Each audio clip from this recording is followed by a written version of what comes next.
ജിൻഡപ്പനെ കുറിച്ച് രണ്ടു വാക്ക്. ജിൻഡപ്പൻ ഫേക്കാന്ന് പറയുന്നുണ്ടല്ലോ റസ്മിനൊക്കെ.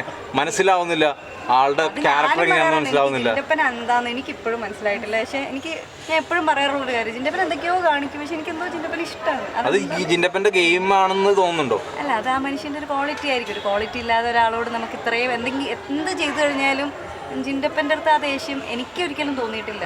ചിലപ്പോൾ ഞാൻ ഏറ്റവും കൂടുതൽ പിണങ്ങിയിട്ടുള്ള ജിൻഡപ്പൻ്റെ അടുത്തായിരിക്കും. പക്ഷെ ഞാൻ വീണ്ടും ഇണങ്ങും.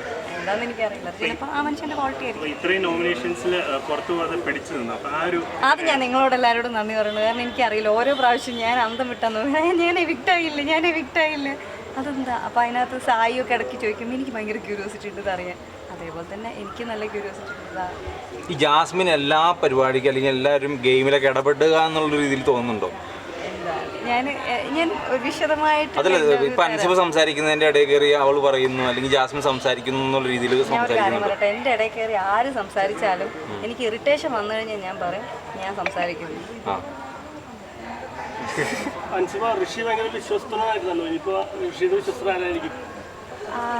ഋഷി ഞാൻ പിന്നെ അഭിഷേക് വന്നപ്പോൾ ഞങ്ങൾ അഭിഷേകമായിട്ട് കൂട്ടായിട്ടുണ്ടായിരുന്നു. അഭിഷേകം ഭയങ്കര സ്ട്രെയിറ്റ് ഫോർവേഡ് ആയിട്ടുള്ള ഒരാളാണ്.